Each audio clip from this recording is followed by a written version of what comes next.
Sa live selling, tanan daw i-mine mo. Anay nga suktanay, nadula ka. Wow.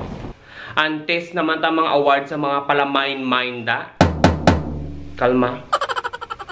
Sibukao, mayong adlaw sa inyo. Kagtani, kamo naman ang ara sa mayong kahimtangan. Kag madamo gid nga salamat sa inyo nga paglantaw. Kag pagpadayon nga pagsuporta sa akong mga videos. Halong gid kamo dira.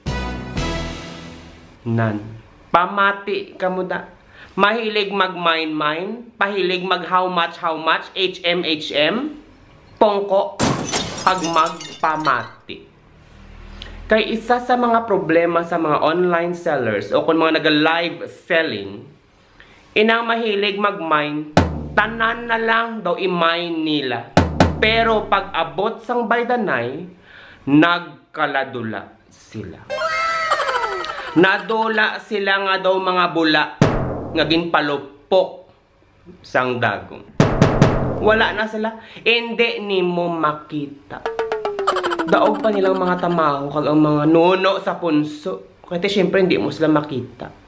Gani sa mga online sellers, panabi-nabi ka mo kay basi magginuha sila. Ikaduha. Nag-post ka sang imo baligya online. Kadamo sang nag-PM, how much? Tanan na lang how much. Ikaw man sinabat ni mo tanan, PM is the key, PM is the key. Nag-istoryahanay na kamo sa messenger. Sang nabalaan nila ang presyo, bawgin high blood sila.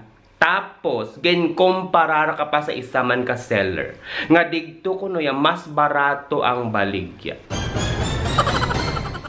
Kanya-kanya diskarte ina. Amo na siyang ginatawag da. Gani kung digto mas barato, pues bakal ka digto. Hindi na nimo kinahanglan nga akigan pa inang seller kag yaw-yawon mo dira, pakahuyan mo sa Facebook, i-post mo sa kung mga dindiin nga social media para mahuyan siya. Hindi mo na kinahanglan dapat himuon. Silo to sa pihak sa imo nga kilala kag digto ka magbakal. Kay sa online selling, wala na pilitay kung hindi ka hindi palit. Period. Tindihan nyo? Okay na? Tapos, inang tanan na lang gapa-reserve. Reserve akon. Siyempre, ginampal mo ati wala na kay na reserve na. Anay nga i-deliver na. Ma, Diyos ko. Hindi ka na. Oh, no! Tiyanon ko ng baligya. Nagkalapan o sang baligya. Kaya pinareserve mo ka pa-reserve nga po, tonto ka. Oh. Sigihon nyo pa? Sigihon nyo pa nga mo ng batasan? Hindi ka mo maguntat?